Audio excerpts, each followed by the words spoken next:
And welcome, Hoosier fans, to another episode of Doing the Work, the newest show on the Back Home Network covering IU women's basketball. I'm your host, Jeff Marlow, and I'm also joined this evening by the radio voice of the Indiana women's team, Austin Render. My co-host, Kathy Amos, is feeling under the weather this evening, but she will be back on Thursday for our live post-game show after the North Carolina game. Today, we're going to be discussing victories by your number 5 and 4 ranked Indiana Hoosiers, depending upon which poll you look at, over Auburn and Memphis from the Las Vegas Invitational, and preview the upcoming and final ACC Big Ten Challenge game versus number 6 North Carolina this Thursday. But let's start this show the way we start every show, and that is with our banner moment. Today's banner moment came yesterday on the 28th. That was when it was announced that our Hoosiers swept the Big Ten Player of the Week awards for the first time in program history. Mackenzie Holmes was named Player of the Week again. She shot 88% from the floor and averaged 26.5 points per game and 8.5 rebounds per game in the 2 games in Las Vegas.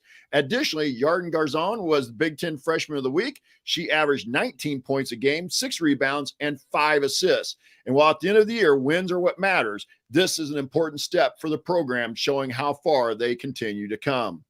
And as always, our banner moment is sponsored by Home Field Apparel. Home Field is constantly releasing new schools or updating their products for schools in their existing line.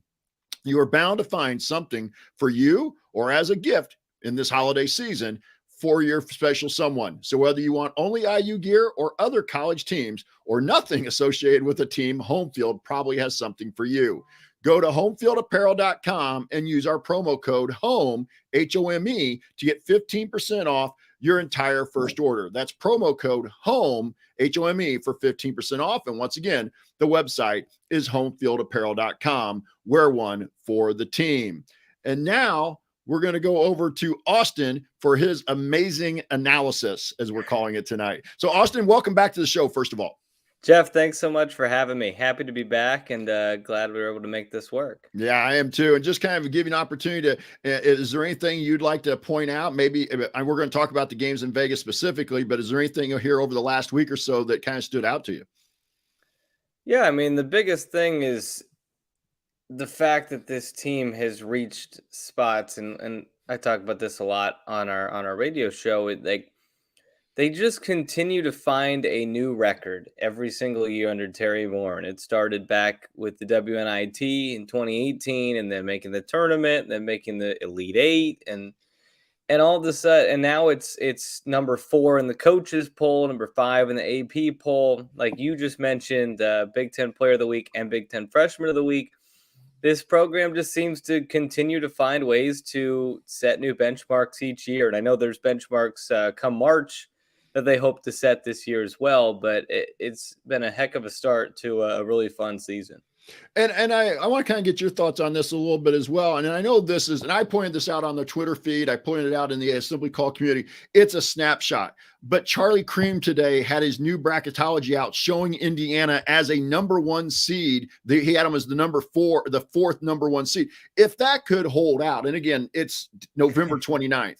But if the fact that Indiana is in the discussion, I think kind of goes back to your comment of how far this program has come. Yeah, absolutely. I mean, I thought the same thing this morning. I texted some friends and said, hey, I know this means absolutely nothing on November 29th, but it's still cool. I think they should take the program should take a lot of pride in that. I think the players should take a lot of pride in that, but they also know, hey, this is what we are capable of. And I think that's the thing is like, no, it's not right now. It's 3 months away, but it's telling me 4 months away, but it's telling me as a player, I'm good enough to get to that spot. This team is good enough. Now we'll talk about it as the show goes on. They're already going to face some bumps in the road and maybe some detours here over the next couple of weeks, but this team is good enough, and it shows there by getting the respect of a national type of recognition. As silly as bracketology is in November, I think that's something to be proud of as a program. I totally agree. And before we move on to talking about the games in Vegas themselves, I think we do have to talk about the elephant in the room, and that was kind of the entire situation out at the tournament in Las Vegas. You were there. Can you maybe fill in our listeners and those who are watching live on the YouTube feed just what you saw and kind of what your feeling was about the way the tournament was being run? Yeah, I mean, it was disappointing. It's weird to walk into a gym and not have bleachers. That was my number one takeaway. Number two, and if you listen to the broadcast, I was frustrated and maybe too much so. But the clocks were a big issue in my mind. I mean, that shouldn't be something that's hard to do, and they made it very difficult. But I've said this, and obviously the tweet has made its rounds, and I didn't expect for that to be the case. But so I've had some people asking me about it all week, and the thing is, the team won 2 games by 15 points. They faced some unique challenges they hadn't faced before, and they got some incredible performances from all of their stars. And here we are, and not your fault, Jeff. I'm just saying all week all we've been talking about is Yeah. the Vegas setup. And so, yeah, it's frustrating. It's disappointing. But when it comes down to the court, the play on the court, Indiana still did Indiana things. They did what they needed to do. They went out there to win 2 games. They won 2 games. Could it have been better? Absolutely. There's a lot of things. And to me, the biggest thing is the health and safety factor with the ambulance and the EMTs not being on location. That to me is by far the biggest issue. You could walk out of that weekend with just, okay, they didn't have bleachers, they didn't have scoreboards. That's an amateur setup, but whatever. But when you start putting people's health and safety in jeopardy, that's the bigger issue to me. But again, Indiana played great, especially with what happened a minute into the first game, with Grace going down and the team just rallying around that and coming away with 2 wins by double digits. They continue to do that. They have yet to play really a close final few minutes yet this season because they just have this will in the fourth quarter. Of the 3 games that have been close in the fourth quarter this year, Tennessee, Auburn, and Memphis, they find a way to just pull away when they need to. So, and I'm not trying to jump on your question. It's been a question I've gotten a lot this week. Hey, what was Vegas like? I saw your tweet. And it's like, No. yeah, it was disappointing, but You're these ladies deserve. I mean, they're the number 5, number 4 team in the country. They deserve to be talked about in that way. And I know that the team is ready to move on, and very disappointing. But the good thing is Thursday we're back inside Assembly Hall where we know everything's going to be nice, and hopefully we'll get a great crowd. Yeah, hopefully we'll be good ground. And I'm not trying to belabor the point, but I felt like our listeners deserved an answer from somebody who was actually there. And so that's why I'm not trying to do that to you. And we appreciate you coming on and answering the question. Obviously, there's more to it than just that. But I do want to go to the next part that, and you mentioned Grace Berger going down. Mm-hmm. I think there was a lot of fear that first night when everybody kind of got, because a lot of people are like me. They were listening to you on the radio, following online to a game cast, or following the Twitter feeds. And heard Grace go down. And some of those early reports did not sound good. Now, last night, Terry Moore. Now, and this is kind of where I'm going to go with my question. So I kind of preview it for you. Think about it. I got the sense from Coach Morin's answer last night that she didn't seem to think this was a season ender. Now, maybe it will be. And she just was, playing a poker face. But she never used that phrase per se. She never quite led me to believe when I listened to her talk that Grace wasn't going to be back. I get the feeling, at least maybe it's just a hope in me, but I just know Grace, having done the show with her last year, I know she's going to do everything she can to get back. But I just get the feeling that Coach Morin at least believes we will see her again sometime this year. I mean, you know it. She's as tough as they come, and she is going to, like you said, do everything she can to get back out there. Coach Wiersbe joked after the game where she got hurt that she's the type of person that would have limped her way out there and tried to play through it. I mean, that's just who she is. So it's a serious injury if it's keeping her from playing. Now, is it a season-long injury? I'm with you. The way I've interpreted the answers I've gotten from Coach, even Saturday in our pregame interview, she said they're hopeful. Now, that was before they got the MRI and all the scans and all that stuff. But even last night, out indefinitely, but she's seen there wasn't. I don't know. I'm learning with you guys. We're all in this together in terms of trying to to find out when she comes back, and we're all hopeful, and I know the team is hopeful they'll get her back. Because I've said, like, the best player on the team may be Mackenzie Holmes in terms of her production, but Grace is probably the most important player to this team, with all the things she does that aren't on the stat sheet.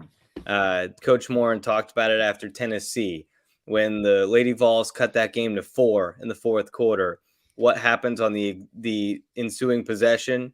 Grace goes to the elbow, knocks down a jumper, and Terry told me after that she turned to her staff and said, "We're good." Yep. Like, she just knew as soon as Grace took over that fourth quarter and made that one play, she said, "We're in great hands. We're good." Yeah. And that's what Grace presents. Yeah, she averages 11 points, 6 rebounds, 6 assists. That's insane. But more than that, she's the leader on this team. And we can talk about Vegas and some of the people that stepped up, because you see the stats, you see the fifth-year senior go down, you think, uh-oh. But I left Vegas encouraged by not only their verbiage when they talk about the injury, but just the people around her that stepped up. This team is loaded. We knew that. And I'm excited for Thursday because we saw a little bit of it with Auburn and Memphis, but Thursday is obviously a unique challenge. We're going to find out what this team is made of and what some of these other players are made of, and if they're ready to step into that role. Well, and I just want to kind of follow up with that, and you can agree or disagree with me, and maybe it was just the moment of it, but after the game Friday, reading the comments in black and white, I didn't hear the post-game interview or anything, but I read the comments in black and white. She seemed much more down and really despondent about what Grace's injury was compared to, like you said, her Saturday comments and then the comments on your show last night. Yeah, the way the injury happened, I think we all feared the worst. I mean, anytime you see somebody go down, and this wasn't exactly the same thing as Dexter Williams on the football field, but it's similar. Anytime you see somebody go down and grab the knee, you grab the leg, you don't feel great. Right. Especially we talked about how tough Grace is, and to see how much pain, visible pain she was in. As soon as she went down, I'm sure you could hear it on the broadcast. Everything my heart sank for her. I mean, you fear the worst. You fear, oh gosh, fifth-year senior came back to check off the final boxes on her to-do list, and here she is, ACL or whatever it may be, out for the year. Now, I don't think that's the case. I don't know. Like you said, the way Terry has talked in the days since, it has felt a little bit more optimistic. But yeah, as soon as it happened, you fear the worst. But I was encouraged that she came back out in that game, sat on the bench with the team, was able to, throughout the weekend, even on Saturday, she was able to get up, walk into the huddle, and then sit back down and elevate her leg during the play. And then when a timeout would be called, she joined the huddle again. So I was encouraged by that.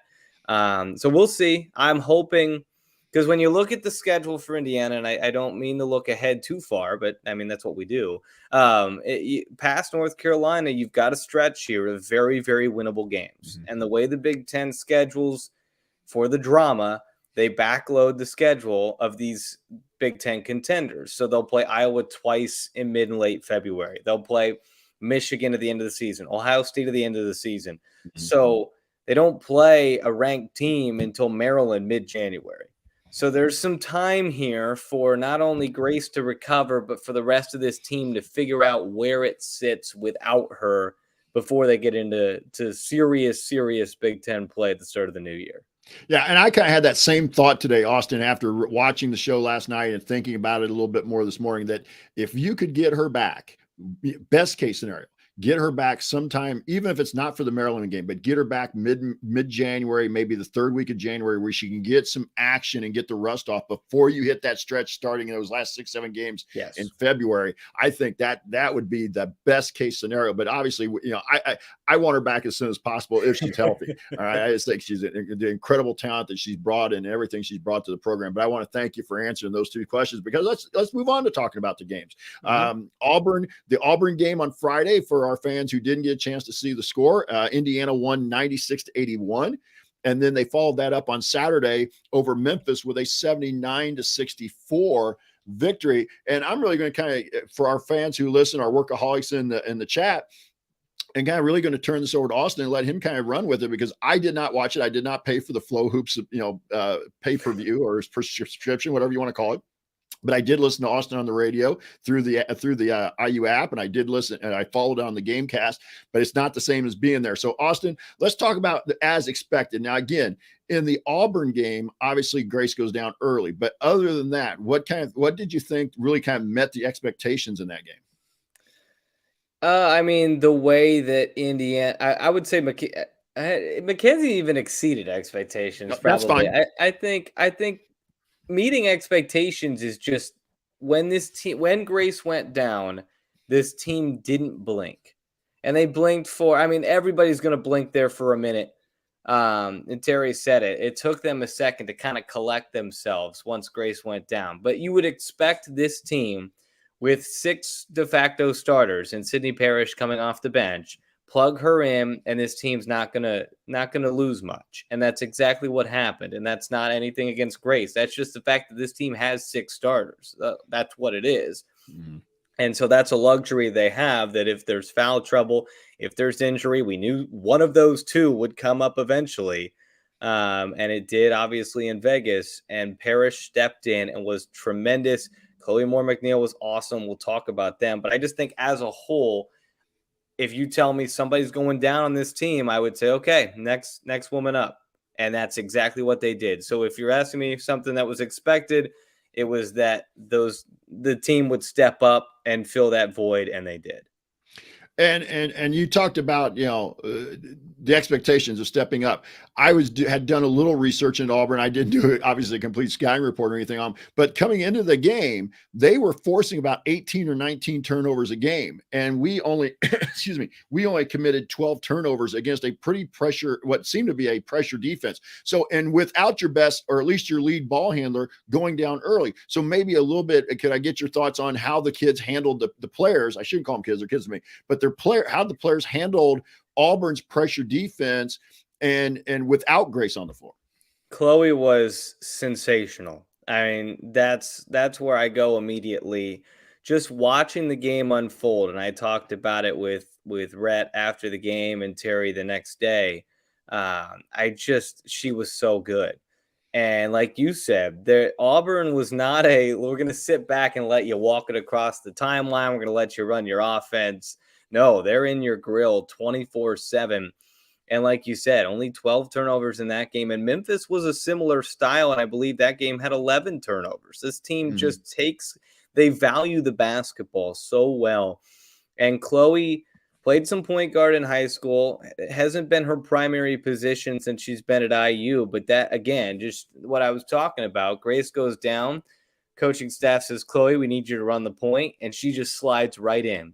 Obviously, career high 9 assists in game 2 against Memphis, who also, again, very hounding on the ball. Yarden Garzone was fantastic as well, putting up 21 points in the first game. And she also had to run some of the point. That was on kind of her. And those 2 kind of traded off the point guard position. Sarah did a little bit, but it was mainly those other 2. And I just was so impressed with the way they handled that pressure, because like you said, that's your number 1 ball handler that just went down. And Auburn and Memphis knew that. And they're probably licking their lips thinking, okay, we could put some pressure on these guys. And no, I mean, I was so impressed. I walked away so impressed from Chloe's performance.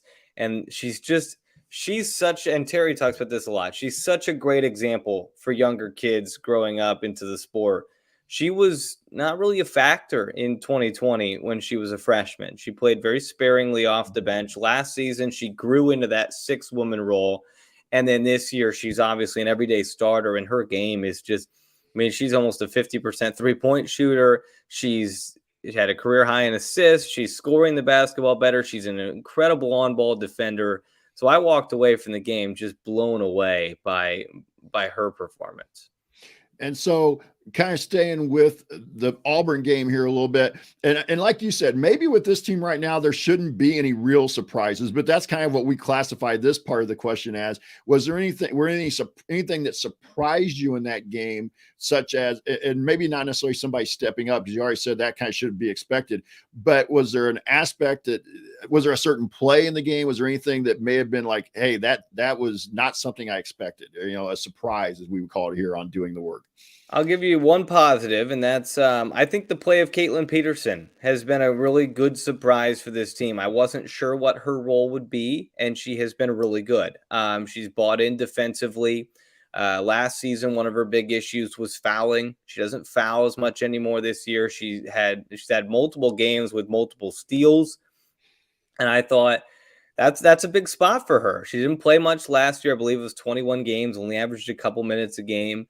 And like at Tennessee, she did not see the floor, but then Grace goes down and you got to turn to Caitlin Peterson when Garzone and Parrish both got in foul trouble. And Peterson really handled herself really well. She seems to be in the right place in transition a lot, and just plays really good defense. So to me, she's been a very good surprise for this team. Just wasn't sure what her role would be. And I think her role is kind of the Chloe from last year. Mm-hmm. It's we need 8 to 12 minutes from you off the bench and really good defense and just kind of be a part of this thing. And I think she's going to fill that really well.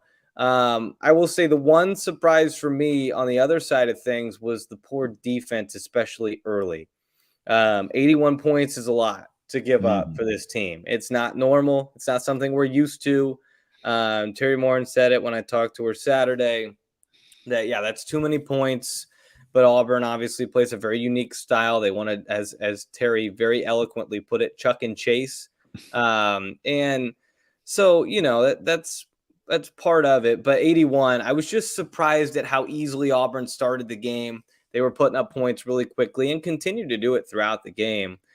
They were better against Memphis after the first quarter. They gave up 21 in the first quarter to Memphis and really buckled in after that. But about 5 quarters there, it was a little bit surprising to see the defense struggle as much as it did. But that's the difference between this year's team and last year's team, is they can have an off night defensively and still score 96 on you without Grace Berger. I mean, Put that into perspective. They put up 96 without Grace Berger, then 79 the next day without Grace Berger. I said it, I think the ceiling for this year's team is higher. The floor may be a little lower because of those defensive lapses, but that ceiling and the way that they can score the basketball at every level and from all 5 positions is really impressive. They've got 5 in double figures right now. So the defense was surprising, but the offense picked it up. Well, and I want to kind of give you one that surprised me a little bit. It may have been just level of competition. I want to kind of pick your thoughts and brain on this.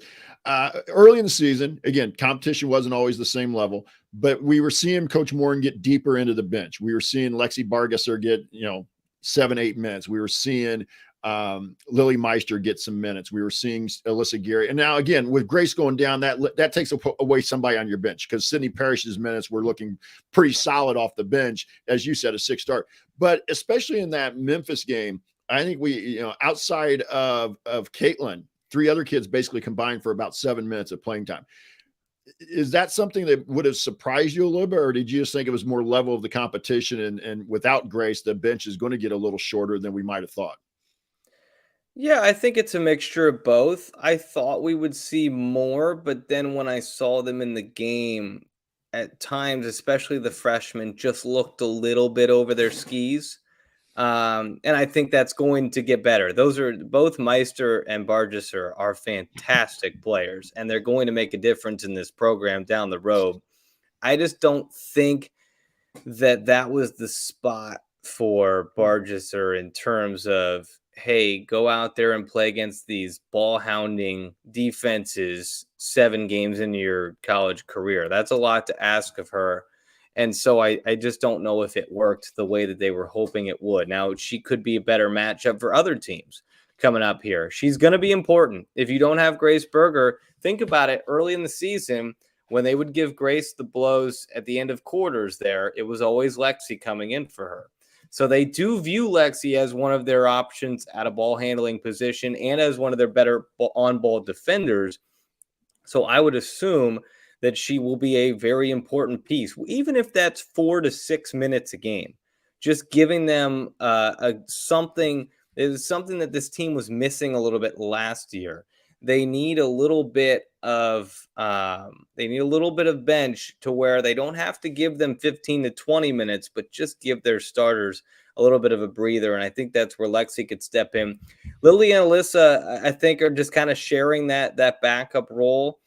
I think Lily for sure is going to benefit from being in the program, getting a little bit stronger, figuring out what the physicality of the college game is like.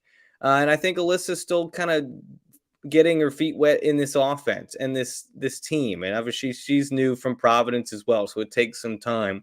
So I do think, they weren't a huge part of things in Vegas, but they could all be very important here without Grace going forward. Because you think we have not seen a big Mackenzie Holmes foul trouble game.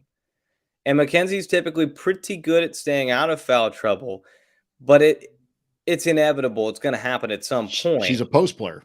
Exactly. It's going to happen at some point when she plays maybe a Monica Sanano, when she plays somebody bigger. And so you're going to need Geary and Meister to be ready. And I think they will be, but that's where you'll really see their impact is if Mackenzie gets into any issues. And so then let's go back kind of, and maybe again, expectations is not the phrase we should use with you on the show, but out of the Memphis game, what was kind of the biggest takeaway that you took out of that, other than the kids stepping up, filling in for Grace? I think that's going to be a theme we talk about quite a bit without Grace on the floor. But was there anything else that you were like, again, just you're around the program a little bit more than we are, a lot more than we are, let's put it that way. But just, that you were like, you know what? Yep, I expected that.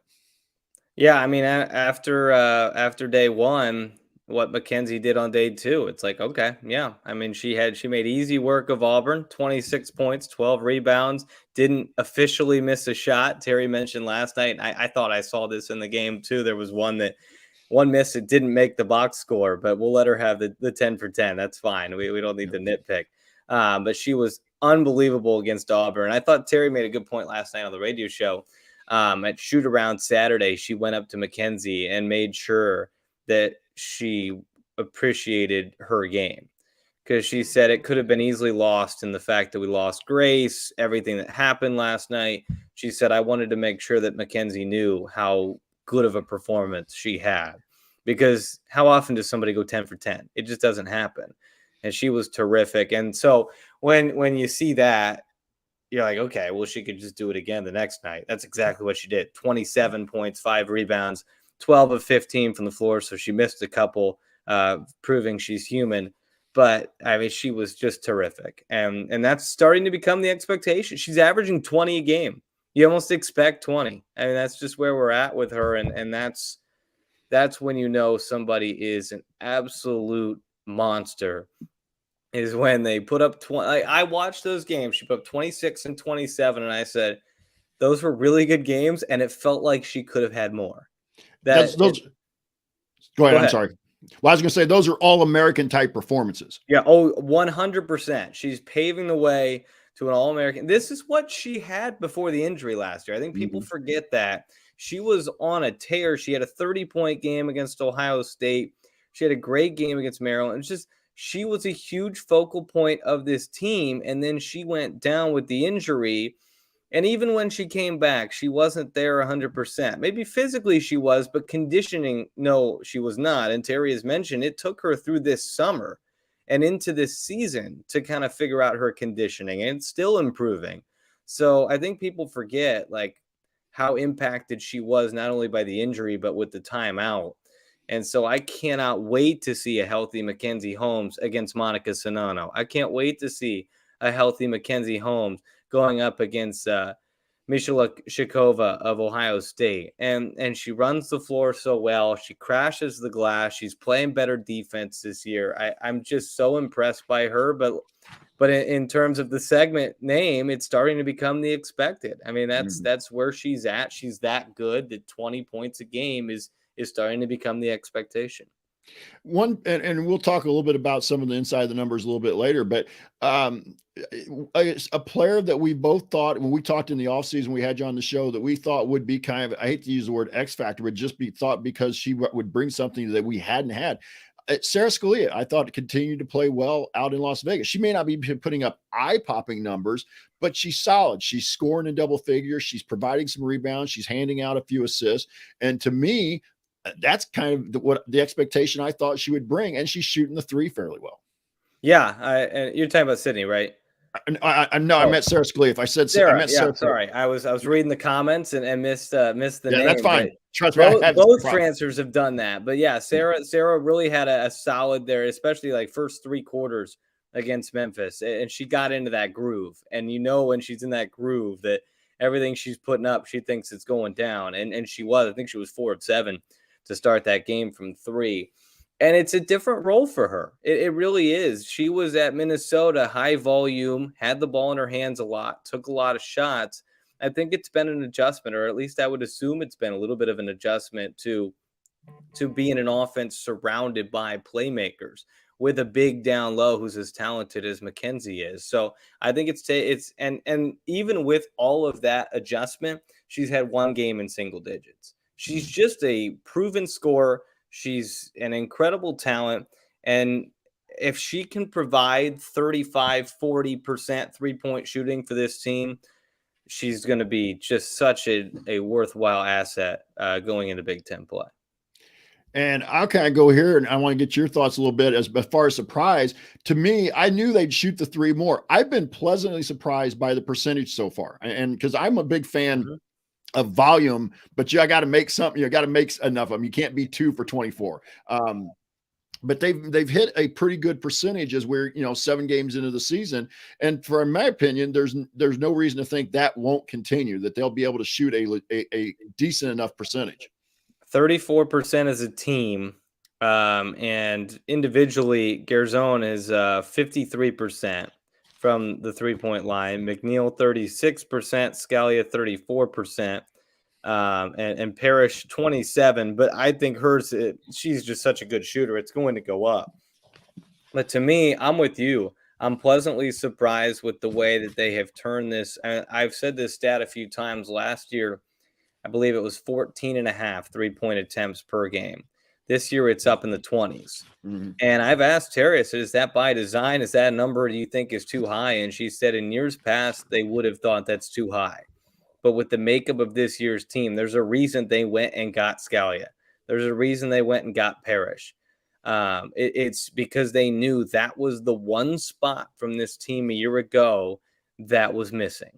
It was let's stretch the defense out. And I even think 34% this year, which is solid, middle of the pack in the Big Ten, it could be better because they're generating so many good looks. Mm-hmm. They've missed a lot of open looks. And whenever I talk to coaches after games, they're always saying, we got a lot of good looks. And that, to me, you can look at it and say, well, why are you not making them? Well, they're going to fall. They're going to fall. These ladies are too good of shooters. So to me, I look at it as a promising sign that they're generating so many good looks that it's only going to get better. Yeah. So we're going to move on to inside the numbers, Austin, and we'll kind of take both games in general. I'm going to start out with something that it just continues, like you were mentioning here. This IU offense gets good looks, and they shot 54% for the game against Auburn without Grace Berger, and they shot 51% for the game against Memphis. I mean, in the women's game, if you can be a mid to high 50% team, you're going to win a lot of games just because you're putting the ball in the basket. Like you mentioned, scored 96 points, even though they gave up 81. I didn't feel like that game really was in jeopardy. No, and that's one of the things about this team is when they've got a lead late, you just don't expect them to. And now they'll be tested more as we go into the season. Let's be honest, there hasn't been a huge test on their schedule. Tennessee, I think, will prove to be okay. They've had a rough start to the year, but they just, even when it got down to 7-8 points there against both Auburn and Memphis, you're thinking, well, they're just going to find a way. You mentioned, I mean, they're shooting 52% as a team, which when you compare to most teams, I mean, it's first in the Big Ten. You look at North Carolina, just some brief stats. I mean, North Carolina shoots 45% from the field, which is solid. That's not bad by any means, but Indiana is at 52%. That is like numbers that you don't expect to see. And a lot of it, to me, stems off turnovers. They don't turn the ball over. They have had 6 of 7 games this season with 12 or fewer turnovers, which means you're getting more looks, which means you're able to generate more quality offensive possessions. And I also think it helps when you got Mackenzie Holmes, who, let me make sure I get the stat right here, shooting 81% from inside the arc. That's pretty darn good. 59 and 73. Let's nitpick. Why isn't she at 82%? Yeah, she has not made a 3 yet, but when it's inside the arc, she is rock solid. So that certainly helps. But I'm so impressed with Garzone and her shooting. I'm so impressed with Chloe and the way that she shoots the basketball, gets to the basket. They also get out and run, so they get a lot of layups in transition, which obviously helps your possession. But yeah, you're shooting over 50%. You're doing something right, no matter who you're playing against. Yeah, and you mentioned Yarden Garzone, and I hope I say the names right. I know I'm still trying to learn them a little bit. But the luxury of you being able to do the games, you get to get the names, you get to repeat them a little more often. But I was, again, kind of not. I guess maybe I wasn't sure what to expect from her offensive game. I knew she'd be talented. I knew that coming in, but she was 7 for 12. From the beyond the 3-point line out in Vegas. If I'm reading the stats right, she was 7 for 12 over the 2 games. And that's not an easy background to shoot 3-pointers in a ballroom. And I'm not trying to bring up the facility. I'm just talking about anytime you go to some of those multi-team events where it's just a different background, it's a different setup, or playing in, as you get into the NCAA tournament, sometimes you get into some of the bigger arenas. It is to shoot like that. That I thought Yarden played well, and I was impressed by that stat. Well, she's shooting 53% from 3. I did not realize that. And she has the second most attempts on the team. So it's not like it's 53%. She's shooting 3 of 5 or something like that. Like, no, she's shooting 34. She's 18 of 34 this season from the 3-point line. I'll take you one game further because I've got this one in front of me. Last 3 games for Garzone, 17.3 points per game, 4.7 rebounds per game, 4 assists per game, and 11 of 17 from 3. And she is what they thought she was going to be. We, as outsiders, had not seen her play. So we didn't really know. We just know they had been telling us, hey, this one's going to be really good. And she has been exactly what I think they were hoping she would turn out to be, and exactly what this team needs. She can play at every position on the court. She can guard at every position on the court. And her shooting ability, it just does numbers for this team. And it's going to help Mackenzie. It's going to help Mackenzie when you have to respect the 3 ball more than you did a year ago. Mackenzie's going to have so much more room to operate, and she's going to have more one-on-one opportunities in the post. And I think that's important because you can't stop Mackenzie Holmes one-on-one. The best way to stop her is obviously to send doubles, and you can't double her when you surround her with Parrish, Scalia, Moore McNeil, and Garzone, who can all shoot the 3 at over 35%. Yeah, and speaking of the ability to guard and play multiple spots, when you do lose a kid like Grace Berger, a player like Grace Berger, that makes it a little bit easier to adapt because you now don't have to worry about, who we put here. If we move somebody there, no, you've got a player in Yarden Garzone who can guard multiple spots. And I thought that was one of the things what little I saw of her on film out of Israel, that was one of the things that impressed me was her ability to move defensively. And I thought that she'd be one of those types of kids players who could move 1 through 3, 1 through 4, even maybe a 1 through 5, if it was the right kind of matchup. So, but Austin, as we're talking about inside the numbers, not necessarily for season, but was there anything else out of the box score that jumped out at you from either the Auburn or the Memphis game for the team as a team? One from each, and it's the rebounding. They out-rebounded Auburn, which was good. I mean, that's an Auburn team that, like Terry said, chuck and chase. They want to hit the glass. They gave up a lot of offensive rebounds in that game, but they did out-rebound them.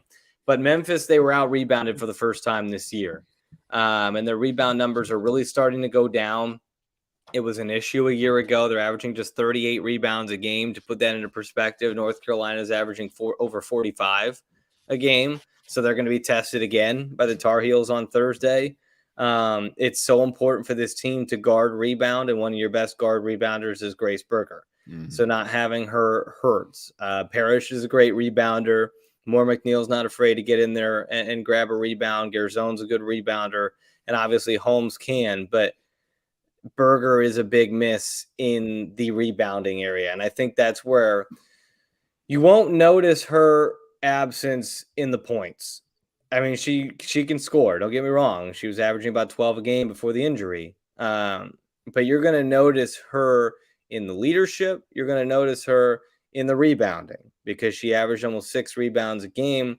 That's a lot of rebounds that you're losing per game. You think that maybe you fill 3 or 4 of those a game, but you're still losing a couple rebounds every game. And those are points. Those are second chance points. Those are defensive stops. And that's where I think her loss is going to be felt the most. So to me, seeing them get out rebounded for the first time this year was a little bit concerning going into a big matchup with North Carolina. And just briefly, I'll let our fans know, our followers, in the Auburn game, even though you talked about we out-rebounded them total, we gave up 16 offensive rebounds, and they scored 16 points off of those rebounds, outscored us on second chance points. In the Memphis game, they outscored us 13-8 on second chance points. So back to your comment about that does get a little concerning because, like you said, it ends up becoming points when you give up, especially offensive rebounds as well. I'm going to briefly go into the individual stats. Or I should say briefly, but I would start the individual stats, Austin, and you brought it up already about Mackenzie Holmes. 10 for 10, 6 of 6 at the line. This is in the Auburn game. 12 rebounds, 26 total points, 3 steals, and 2 block shots. And I went back and I was curious at just what the record was for shooting percentage in a game. I knew somebody had a perfect night, but I found this pretty interesting that 2 years to the day, Mackenzie Holmes had gone 13 for 13 in a game against Eastern Kentucky. So she tied by percentage. She tied her record, but 13 for 13, I guess, outweighs 10 for 10, but I'm not going to nitpick. I mean, but I looked at it. It was November 25th, 2020. I mean, 2 years to the day. So, but you were there. I mean, you've talked a little bit about Mackenzie already as well, but was there anybody else besides Yarden, as you've mentioned, that kind of stood out to you, their stat line in the Auburn game? Well, I think Parrish was a big key because Berger goes down and she's the person who has to step up, and she plays a season high 36 minutes and played through foul trouble. She ended up fouling out in that game and still played 36 minutes. Played with 4 fouls for a long time. She had a season high 16 points, had 9 rebounds as well. I know she joked that she needed to get that one more rebound to grab the double-double, but it's 16 and 9 coming in and playing 36 minutes for Grace. And I think people will easily forget or maybe don't even know that she was an everyday starter at Oregon. She started every game last season. She's got plenty of experience, even though it's her first year at IU and she's not the everyday starter for the Hoosiers. That's why Terry always says they have 6 starters, because Parrish is a starter. She knows what she's doing. They're not going to lose a beat. It's that next level. It's who comes off the bench after Parrish now. It's can Caitlin Peterson and Lexi Bargesser step up? That's where they'll notice it. But Parrish was phenomenal in the way that she handled things, replacing Grace against Memphis or Auburn. Yeah, and I'm going to bring up Chloe Moore McNeil here as well. In that Auburn game, she finished with 15 points and 6 assists, but that's going to take me into the Memphis game. She only had 7 points, but she had a career high 9 assists. And to me, that's a huge number because this team really values moving the ball. And without Grace Berger, that was kind of my concern, is how would the offense move a little bit without your primary ball handler? And as you mentioned earlier, Chloe Moore McNeil was outstanding at moving the ball and getting the offense going. Yeah, she's so good. And you just wondered who would step up. I said it a lot during the broadcast as the game stayed close with Auburn. Who's going to step up? Because that's where Grace typically would say, give me the ball. You think about last year at Purdue, she makes the play in overtime to win that game. Princeton, she makes the play to win the game. when they needed to play, they went to Grace Berger. And so you just wondered, what would they do against the press of Auburn? And Chloe said, just jump on my back. I got you. And she was terrific. And I mean, there's not, I talked to Terry. I talked to Rhett about Chloe after the game, then talked to Terry about Chloe before the game. Then we talked quite a bit about Chloe last night at the coach's show. I'm just blown away by, and we knew it was in her. I mean, but just to see it all come out at such an important spot was a ton of fun. And ended up with 4 kids in double figures in that Memphis game. Chloe, like I said, only had 7, but you got 16 from Scalia, you got 10 from Parrish. So again, and Mac had 27, as you mentioned earlier. Were there any other stat lines that you wanted to point out for our fans, Austin? I think we've nailed most of them. That's the thing, is to me, that's the next level, is where this team's going to have to find something. They're going to have to find something from Caitlin Peterson. They're going to have to find something from Alyssa Geary, something from Lexi Bargesser. It doesn't need to be a ton, but you think about when you've got your 5 and you've got Parrish as your 6th, then you don't need a ton more behind your, if you've got 6. I mean, they had a game this year where all 6 of them got in double figures, but can you find something out of the 7, the 8, the 9, which are now your 6, your 7, your 8, because Berger is out. So as much as this team did ride its starters a year ago, I don't think that's long-term successful. I think you've got to find a way to get something out of players 6, 7, and 8 coming up here in the games, however long Grace is out. I like that, because I agree. And I think that's one of the things that Coach Morin understood as she went into the season, why she was trying to get them more playing time. I think we'll see that get back to it. But I also think sometimes as a coach, and I've not been to the level of Terry Morin as a high school coach, but when a kid does go down for an injury, it's kind of like, oh, and you kind of retreat back to your comfort zone. And then until you can finally figure out, okay, she's not here. Now I can start, and you can kind of start, but it's hard to do in the immediate game. And then you got to play that next day. So I imagine there's a little bit of that, like, okay, I know who my 5 kids are, my 5 players I can trust. And then I've got a couple kids I'll get in and outs for some breathers. But I think we'll get back to seeing some of those kids, like you said. We'll see Bargesser, we'll see Meister, we'll see Geary a little bit more than we did in that game against Memphis.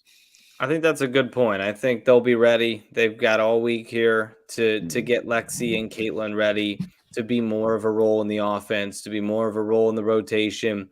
And then maybe you don't necessarily see them against North Carolina, because when things get close, they're going to ride those 5. They are. And there's nothing that's as talented of a 5 as you could put out there in the country.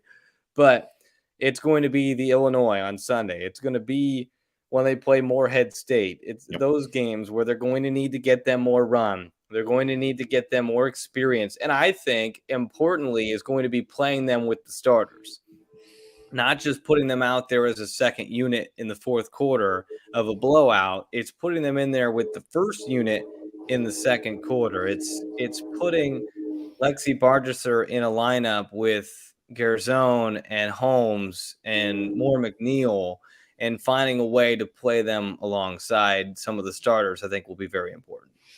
I like that. I really do. So let's move on to our game balls and our Hoosier Hustle Awards. We'll kind of take it game by game for the game ball here. Austin, I'll give you a chance to go first. I will say this: Kathy did text me, and she said that, and I think we're all probably be in agreement on this first on these game balls. But in the Auburn game, Kathy said she had Mackenzie Holmes. I had Mackenzie Holmes in the Auburn game. Austin, I'll give you a chance to put in your game ball here. I will go differently. I'm going to go Chloe for the first game because of the way she stepped in. I just think that was so important. They needed somebody to handle the pressure of Auburn. And like you said, they didn't have any time to figure it all out. It was just in the moment. It was just, hey, Chloe, you're going to have to run the point now permanently. And she was just so good. So I'm going to save my Holmes game ball because I know what happens the next night. But I'm going to give it to Chloe just because I think she was very important in the way the offense rolled. And this is one, I guess I'm going to disagree with Kathy a little bit, because as we go to the Auburn game, she chose Kathy. Kathy chose Mackenzie again. She had Mac for both games. I'm actually going to go with Yarden Garzon in the Memphis game because the 17 points and the 4 assists, and just like you talked about, just her shooting 3 of 5 from the field, 7 of 13 overall. So I had Yarden, not because Mackenzie didn't necessarily deserve it, but I just thought, freshmen stepping up now, that first game where you knew Grace Berger wasn't going to be out there at all. I mean, they went into that game on Friday, your normal 5, you're 5 people going. So now you've had a night to think about, a day to think about, and Yarden stepped up and played. So that's why I went with Yarden. And I think we already got who your game ball is going to. Yeah, I mean, there aren't many wrong answers here. There's a lot of options to pick from. I'm going Mackenzie with 27, and the way that she took over that second half, and backing up a 10 for 10 night with 12 of 15. I mean, that's pretty solid. She just should get a game ball for the entire weekend itself. But I wanted to give Chloe some nod, and I honestly think this is an extra bonus one, is the coaching staff on Friday, managing the Grace injury, figuring out where to put people, figuring out, most importantly, how to calm the team down, because I mean, I've never been at that level and in that situation, but I can't imagine that it's easy to continue to play, especially with how bad the injury looked when it happened. I mean, that's a lot. So I think the coaching staff deserves some credit for kind of rallying the troops, so to say, and getting them focused and winning that game. And so we're going to give game ball for Auburn to Mackenzie, and we're going to give the game ball for Memphis to Mackenzie. 2 out of 3 gets the award. So that's fine. So we'll go to the Hustle Award. Again, let's start with the Auburn one. And Kathy had Yarden for the Hustle Award in the Auburn game. I went with Sydney Parrish in the Auburn game because she came in off the bench, not expecting to come in 1 minute into the game into that role. She came in, like you said, she came in off the bench, and you talked a little bit about it earlier. 36 minutes was a season high, 16 points, 9 rebounds, 3 assists, 3 steals. So I had Sydney Parrish. So Austin, chance for you to either break the tie or create one here with your Hustle Award here. I'm cool with Sid. I think that's a good choice. 16 points, 9 rebounds. And like you said, she was just all over the floor and had to be filling the shoes of Grace Berger so early. Career high or season high 36 minutes. I think that's a perfect one to give there. So we'll give the Hustle Award for the Auburn game to Sydney Parrish. We go to the Memphis game. Kathy again went with Yarden. She liked both Mac and Yarden in both games. I went with Chloe Moore McNeil in the second game, in the Memphis game. I went with Chloe because mainly of the 9 assists and the 6 rebounds. It wasn't the points; it was the 7 point, and not realizing how much she was running the point. That's one of the things hard to kind of maybe sometimes on the radio broadcast or in the game cast. I was kind of doing both. I was listening to you off and on. I was listening, and at different times I didn't have a way I was able to follow with, and kind of keep up with the game cast. I had to do some things for around the house while I was listening to you and stuff that evening with some of the things around here late at night. I still had to do a couple of things. And so those were, things but I'm going to go with Chloe Moore McNeil on this one. Yeah, I'm with you. I'd give it to Chloe as well. Like you said, it's not necessarily the points, but it's the 9 assists. It's the 6 rebounds. I mean, that stuff is so important. And I just think her composure in terms of never flinching, she's not overwhelmed by the moment. And she is getting the flowers that she deserves this year. I mean, she has worked so hard to get to this position, and she's earning it now. And I'm just pulling it up to make sure. She had 9 assists, 2 turnovers. I mean, that's a really good number. Anytime, like coaches will say, if you handle the ball as much as she did, 1 or 2 turnovers is just going to happen. So I'm not shocked that she's got 2 on there, but 9 assists is fantastic.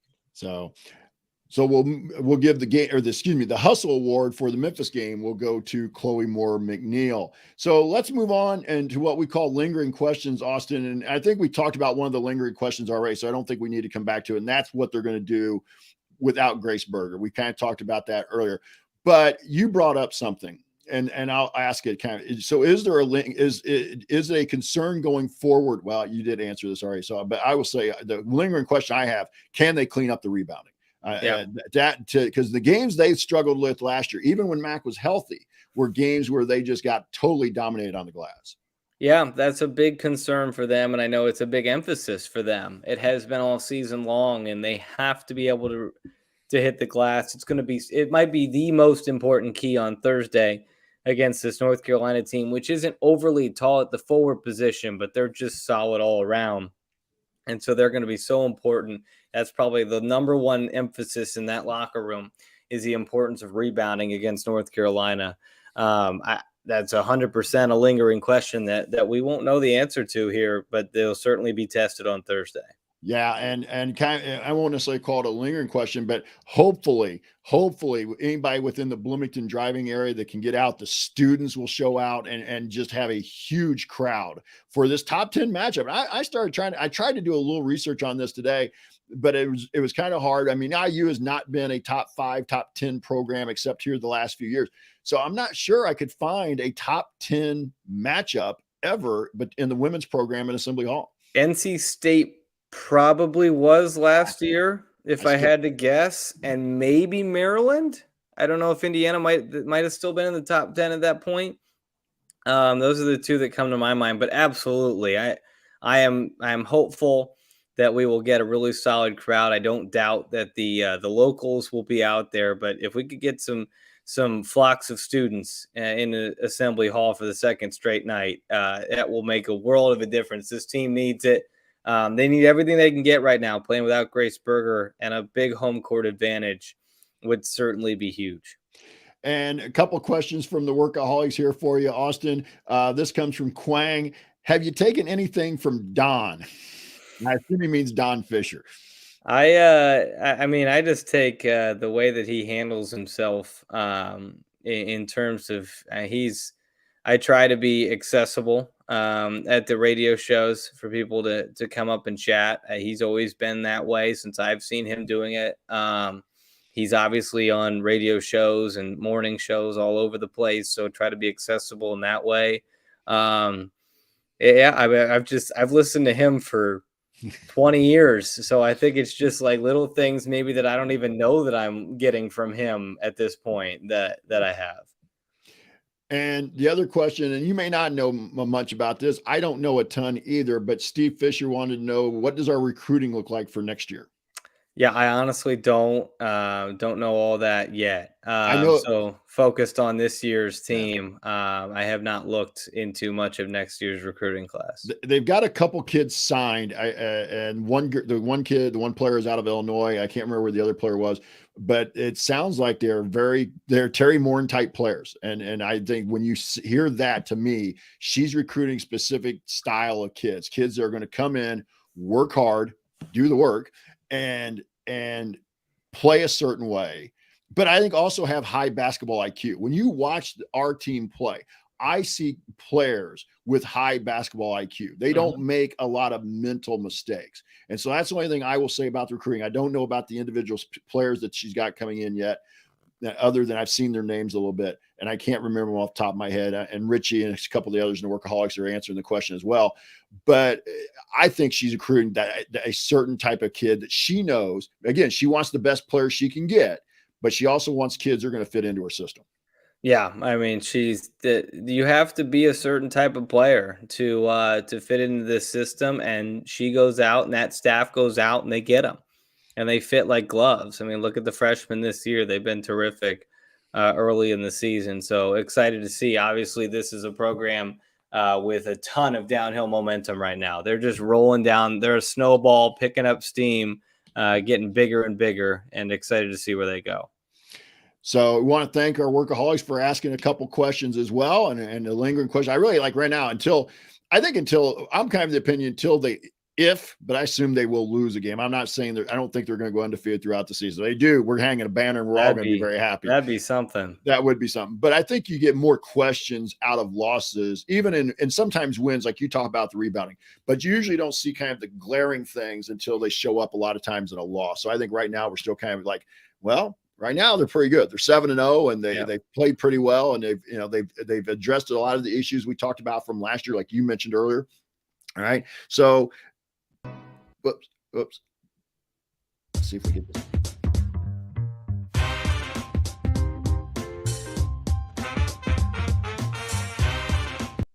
And we'd like to thank Bob Thompson for our music here on Doing the Work as we preview our next opponent, and that's North Carolina. And I'm going to get Austin's thoughts about the Tar Heels here in a second. But that game will be against the number 6 North Carolina Tar Heels in the, as I said, the ACC Big Ten Challenge. It's the last one. It was announced yesterday that the ACC Big Ten Challenge is going away. Primarily, let's all be honest, because the Big Ten is not going to be part of the ESPN television package anymore. That game will begin at 6 o'clock Eastern time, 5 o'clock Central time, and will be broadcast on BTN, which I'm not against BTN, but I'm a little surprised it's a BTN game. And you also can listen to Austin on 105.1 as he will be courtside calling the game. Our next show will be live after the game, approximately 8 o'clock Eastern time, 7 o'clock Central. It'll be, I don't want to say abbreviated, but we will be going pretty quickly because AC Radio will have their show normally at 9 Eastern and 8 Central. So, but we'll get into everything we can talking about the game after the North Carolina game. IU is 0-2 all time versus the Tar Heels. The last game was in January of 1988 in Chapel Hill, an 80-75 loss. North Carolina comes in, I believe, 5-0 on the season.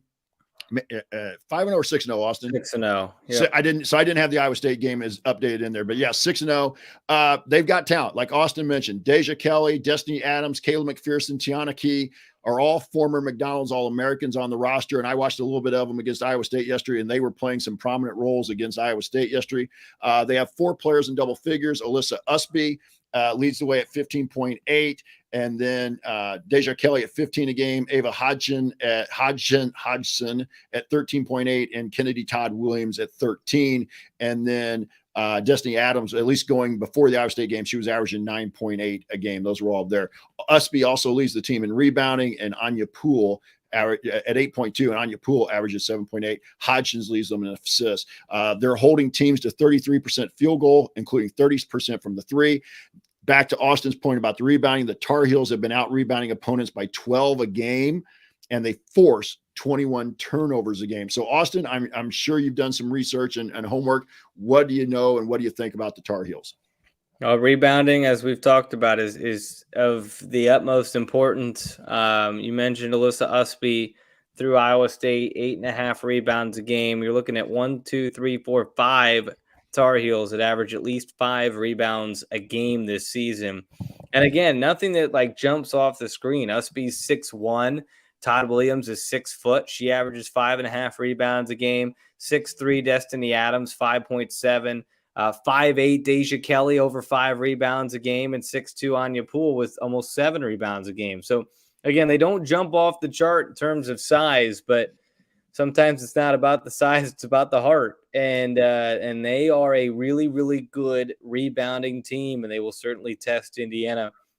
You mentioned the defense. Both teams have been pretty solid, but that opponent field goal percentage, 33%, versus Indiana at 52% on their side of things, will be a very interesting battle. Mm-hmm. Neither team turns the ball over a whole lot. Indiana turns over 11 times, North Carolina 12. Both teams assist the ball very well. Both teams score in the 80s per game. So there's a lot of things that are very even in this matchup, but there's just that to go off your last segment, the lingering question: what does Indiana look like without Grace Berger with a full week to get ready? What does Indiana look like now that they've had some time to figure out a game plan without Grace Berger? Yeah, and the word we used to use in coach, or at least I used in coaching, a few of my colleagues that I picked up from my mentor, a team like that wasn't overly big, but just somehow always seemed to beat you on the glass. They're relentless. And they just keep coming. They go after they attack every shot like it's theirs. And we used to talk about with our kids, that our players, that was like, you know, when you're shooting, you should be thinking it's going in. Every shooter should believe their shot's going in. The other 4 should all be looking for a rebound. And I think that's kind of what you see with North Carolina. I was watching them a little bit against Iowa State, and they got behind big to Iowa State yesterday, mm-hmm. and then made a huge run from about midway through the third quarter to the end of the game to really end up taking out number 5, at that time, number 5 Iowa State.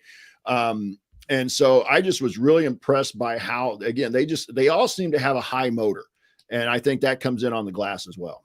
Yeah, you mentioned the deficit. They were down by double figures in both the Oregon and Iowa State games in the second half. And so if the Hoosiers go up early, Terry Morin talked about yesterday, they know their job is not over until triple zeros are on that clock in the fourth quarter. They know it's a long game. North Carolina has proven they can be a second half team. So Indiana's got to be ready and withstand that second half surge that could come. All right. Anything else you want to add in about the Tar Heels? Austin, we've kept you a little longer than we probably intended to. So we want to give you a chance if you got anything you want to add about the Tar Heels. You're fine. I think we've covered most of it. I mean, Deja Kelly's as good as it gets. She's just a pure scorer. And she gets to the free throw line a lot. She's coming off 29 points against Iowa State. She's the focal point of the offense. I would imagine that will be the assignment for Chloe Moore McNeil defensively. I was interested. Indiana did throw some zone out this past weekend. I don't think that's something that's going to stick going forward. I think they're a man-to-man defensive team. And I think you're putting Chloe on your best offensive player. So I think we'll see Chloe Moore McNeil on Deja Kelly a lot in this game.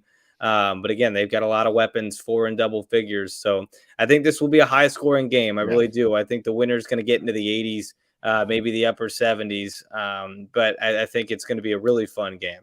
I do too, and I'm looking forward to it on Thursday night. You can follow us on Twitter at DTWIUWBB, or just go to Twitter and search Doing the Work, and we should be one of the first things that comes up for news and info. We try to keep everybody informed on our Twitter account, or you can check out the Assembly Call community page. As I said, AC Radio will have a post-game show tomorrow night after the North Carolina game. That's going to be a little bit of a late show, I think, because that's a late start for the men tomorrow night, 9:15 Eastern or 8:15? 9:15 Eastern. Yeah, 9:15 Eastern. Sometimes I forget because I'm on Central Time up here near Chicago. So I see the time and I never know if it's already adjusted to my time zone or not. Be sure to catch and subscribe to the next episode of Crimson Cast, which is part of our Back Home Network family. Our next show, as I mentioned earlier, will be live after the North Carolina game Thursday night, approximately 8:00 Eastern, 7 Eastern. So those are our programming notes, and we're going to go to last call, and we're going to throw it to Austin. Whoops. I'm just got to learn how to produce better. And we'll throw in a little Bob Thompson here before Austin gives us his final thoughts. Yeah, I mean, this is as big of a game as it gets. We're going to learn a lot. And I would say even if Indiana loses this game, to me, there's only positives that can come from this, whether you win and you kind of find out what you're truly made of, or you lose and you find out, okay, these are the spots that we need to work on. Because like you said, they're 7-0. They've won every game by at least 12. You learn a lot from losses. And I'm not saying I want Indiana to lose by any means. I want them to win this game. I want them to keep winning. And I think they can. But we're going to learn a lot on Thursday. Yeah, I agree with that. Win or lose, I think we're going to learn a lot about this team, and there's going to be positives that can be taken out of the game. And so Austin kind of steals my last call. I'm just looking forward to a great matchup. I thought the Tennessee game would really be this type of game. I thought we'd go on the road to Tennessee and have to, be a dogfight to the bitter end, maybe a 1 or 2 possession game. I could see this game being that way. I could see this being a 1 or 2 possession to the end of the game, and could go either way. I want us to win. Don't get me wrong. I'm like Austin, but I could see it going either way. And sometimes, you just got to roll with it and learn something about yourself. Like as Austin and I were talking earlier, you're still trying to figure out what everything's going to look like without one of your best players. So I want to thank Austin Render, for the voice of IU women's basketball, for joining us tonight. We hope he'll come back and join us again in the future. And want to say get well to my co-host, Kathy Amos, who was feeling under the weather tonight. She should be back with us on Thursday for that post-game show. If you want to see us do the show live and be part of the live chat, make sure that you subscribe to our YouTube channel, youtube.com/assembly call. You can also be part of our private community as well. Join that today at join.assemblycall.com. That's join.assemblycall.com. Want a special thanks to John Ringer of Rig Design for designing our new logo. You can see if you're watching the YouTube feed in our upper right-hand corner. And also a big thank you to Bob Thompson, as I've tried to play his music a couple times for you, for giving us our theme music here. And thank you for listening. Thank all the workaholics in the chat tonight. We'll be back to talk IU hoops again with you on Thursday. Until then, keep your elbows in, your eyes on the rim, and go Hoosiers.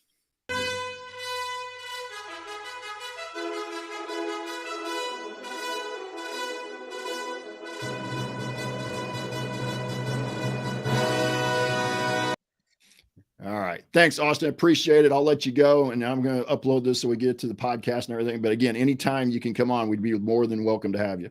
I appreciate it, Jeff. Thanks so much for having me. Yeah, we'll see you again, and take care and get some sleep. I know you're going to have on guys' nights, like when the men play. Are you doing anything around the arena? Do you help out with any of the production? No, I'm just going to watch it. Yeah. Okay. We're going to hang out with some friends and watch it. So okay. Yep. Okay. So that's good. So hey, good luck and have a good one on Thursday night with the call. Thanks, Jeff. Appreciate it. See you, everybody.